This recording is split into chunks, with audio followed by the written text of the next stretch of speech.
മോഹൻലാൽ എന്നൊരു നടനെ സുഹൃത്തായിട്ടും നടനായിട്ടും കിട്ടിയതിൻ്റെ ഭാഗ്യം.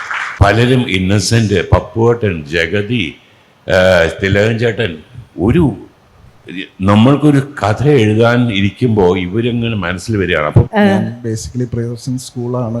എൻ്റെ സിനിമകളുടെ റിലവൻസ് എന്ന് പറയുന്നത് രണ്ട് ശക്തികളായിരുന്നു. ഒന്ന്, ജനത്തിനെ രസിപ്പിക്കാൻ വേണ്ടി സിനിമ എടുക്കുക എന്ന് പറയുന്ന ഒരു കാര്യം.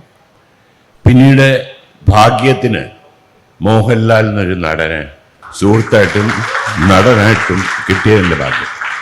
ഞാൻ പലപ്പോഴും സത്യം പറഞ്ഞിട്ടുള്ളതാണ്. ഞങ്ങളൊക്കെ സിനിമ തുടങ്ങുന്ന കാലത്ത് വുഡ്ലാൻഡ്സ് ഹോട്ടലിൽ ഞങ്ങളൊക്കെ സിനിമ തുടങ്ങിയതേ ഉള്ളൂ. ഇങ്ങനെ സംസാരിച്ചിരിക്കുമ്പോൾ സത്യനപ്പുറത്തെ എവിടെ ഒരു സിനിമയെക്കുറിച്ച് ആലോചിക്കുന്നു, ഞാനും അനുഭവിക്കുന്നുണ്ട്. ഞങ്ങൾ മോഹൻലാലിൻ്റെ റൂമിൽ വന്നപ്പോൾ ഇങ്ങനെ മോഹൻലാൽ കിടന്ന് ഉറങ്ങുകയാണ്. അന്ന് ഞങ്ങളിങ്ങനെ ആലോചിച്ചു, അന്ന് IV ശശി, ഹരിഹരൻ തുടങ്ങിയ വലിയ വലിയ സംവിധായകന്മാർ കൊടികൊട്ടി വാഴുന്ന സമയമാണ്. അപ്പം ഞങ്ങൾ രണ്ടുപേരും തുടക്കക്കാരാണല്ലോ. അന്ന് സത്യൻ എന്നോട് പറഞ്ഞു, പ്രിയ, ഇവനൊന്ന് സൂപ്പർ സ്റ്റാറായ നമ്മൾ രണ്ടുപേരും രക്ഷപ്പെട്ടു പോയത്. അത് എന്തുകൊണ്ടോ നാക്കിൽ സരസ്വതി നിൽക്കുമ്പോൾ സത്യനത് പറയുകയും അത് സംഭവിക്കുകയും ചെയ്തത് ഞങ്ങളുടെ വലിയ ഭാഗ്യമാണ്. സോ റെലവൻസ് എന്ന് പറയുന്നത് ഇത് രണ്ടുമാണ്. ആളുകൾക്ക് കാണാനുള്ള താല്പര്യം തോന്നിയത്, ഒന്ന്, ഞാൻ സിനിമ ജനങ്ങളെ രസിപ്പിക്കാൻ വേണ്ടി മാത്രം എടുക്കുന്ന സിനിമ, അതിലെ ലോജിക്കും അതിനുള്ള മറ്റു കാര്യങ്ങളൊന്നും ആലോചിക്കുകയല്ല. എൻ്റെ സിനിമ ടിക്കറ്റ് വാങ്ങി കയറിയിരിക്കുന്ന ആൾ അല്ല ഒരു വ്യക്തി ആ പടം രസിച്ചിറങ്ങിപ്പോണം, അതിലേക്കുള്ള കോൺട്രിബ്യൂഷൻ ഒന്നുമില്ല. തീർച്ചയായിട്ടും അന്നത്തെ ഒരു കാര്യം ഞാൻ പറയാം. ഇന്നലെ കൂടെ ഞാൻ സത്യമായിട്ട് സംസാരിക്കുകയായിരുന്നു. അതായത് പലരും ഇന്നസെന്റ്, പപ്പുവേട്ടൻ, ജഗതി, തിലകൻ ചേട്ടൻ, നമ്മൾക്കൊരു കഥ എഴുതാൻ ഇരിക്കുമ്പോൾ ഇവരങ്ങനെ മനസ്സിൽ വരികയാണ്. അപ്പോൾ പിന്നെ എന്തായിരിക്കണം എഴുതണ്ട എന്ന് നമ്മൾ ആലോചിക്കുന്നില്ല, ഇവരെ എങ്ങനെ ഉപയോഗിക്കാം എന്നാണ് നമ്മൾ ആലോചിക്കുന്നത്. അതൊരു വലിയ ഈസിയായി നിന്നുള്ള ഒരു പക്ഷേ ഡൊമിനിക്കിനൊന്നും അങ്ങനെ ഒരു ലിബർട്ടി കിട്ടത്തില്ല. ഇങ്ങനെ ഇരിക്കുകയാണ്, നമ്മൾ ചൂസ് ചെയ്ത് എടുക്കണം ആരെ വെച്ച് എന്ത് ചെയ്യണമെന്ന്. സോ അതൊരു വലിയ ഈസി പ്രോസസ്സായിരുന്നു ആലോചിച്ച് കഴിഞ്ഞാൽ. സ്ക്രിപ്റ്റ് എഴുതുമ്പോൾ ഒരു വലിയ പ്രചോദനം കൂടെ ആയിരുന്നു. ഒരു സീൻ നമ്മൾ എഴുതുമ്പോൾ നമ്മൾ ചിരിക്കുന്നതെന്ന് വെച്ചാൽ നമ്മുടെ എഴുത്ത് നന്നായതുകൊണ്ടല്ല, നമ്മൾ ആലോചിക്കുകയാണ് അവരിതിനെ എങ്ങനെ പൊലിപ്പിക്കുക, അത് കാണാനുള്ള ആഗ്രഹം. So that was the relevance of my films. എനിക്ക് അങ്ങനെ വലിയ സാറിന് പറയാനുള്ള ഒരു വാസ്റ്റ് എക്സ്പീരിയൻസിൻ്റെ ഇത് വെച്ചിട്ടാണ് സാർ പറയുന്നത്. എനിക്ക് അത്രയും എക്സ്പീരിയൻസ് ഇല്ല. ബട്ട് സ്റ്റിൽ ഞാൻ അസിസ്റ്റ് ചെയ്തിട്ടില്ല എന്നേ ഉള്ളൂ. ഞാൻ ബേസിക്കലി പ്രിയദർശൻ സ്കൂളാണ് ഞാൻ കണ്ടതും. എനിക്ക് ഓർമ്മ വെച്ച കാലം തൊട്ട് ഞാൻ ഫോളോ ചെയ്യുന്ന ഒരു ഫിലിം മേക്കറാണ് പ്രേം സാറ്. അപ്പോൾ first of all I should thank Mathrubhumi. ഇങ്ങനെ എനിക്ക് ഇദ്ദേഹത്തിൻ്റെ അടുത്തിരിക്കാൻ പറ്റുന്നതന്നെ എൻ്റെ ഒരു വലിയ ഭാഗ്യമായിട്ടാണ് ഞാൻ കരുതുന്നത്. It's like A dream moment for me. അപ്പം ഞാൻ പ്രേം സാറിൻ്റെ സിനിമ കണ്ട്, പ്രേം സാറിന് മാത്രമല്ല സത്യൻ സാറിൻ്റെയും സിനിമകൾ, അങ്ങനെ ആ ഇവരുടെ ഒരു ക്രോപ്പ് ഓഫ് ഫിലിം മേക്കേഴ്സ് ഉണ്ട്. ആ സിനിമകളാണ് എൻ്റെ ഗ്രോയിങ് ഏജ് ആക്ച്വലി ഡിസൈഡ് ചെയ്തത്. അപ്പോൾ ആ സിനിമകളിൽ ഞാൻ കണ്ടതെല്ലാം എൻ്റർടൈനിങ് ആണ്. നമുക്ക് അധികം ചിന്തിക്കാനുള്ള സമയം, നമ്മൾ എൻ്റർടൈൻഡ് ആണ് through out the film. And ചില സിനിമകളുടെ ഒരു സോഷ്യൽ മെസ്സേജ് ഉണ്ടാവും. എനിക്കതിന് അത്ര സോഷ്യൽ മെസ്സേജ് ഇല്ലെങ്കിലും എനിക്ക് വലിയ പ്രശ്നമില്ല. എനിക്ക് എൻ്റർടൈൻമെൻറ്റ് കിട്ടിയാൽ മതി ത്രൂ ഔട്ട് ദ ഫിലിം.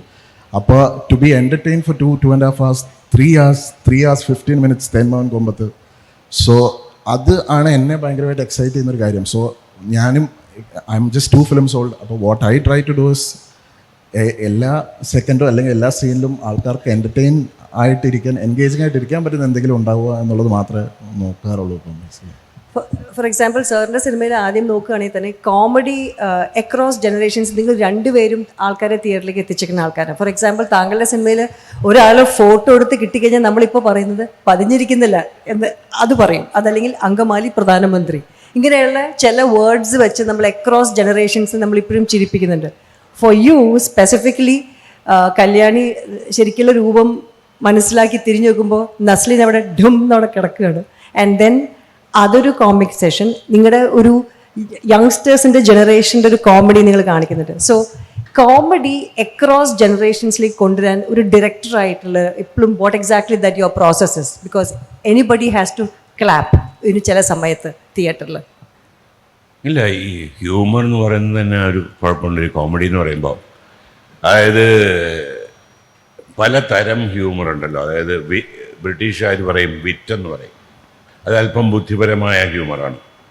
പിന്നീട് നമുക്ക് പറയാവുന്നത് സ്ലാപ്സ്റ്റിക് എന്ന് പറയാം.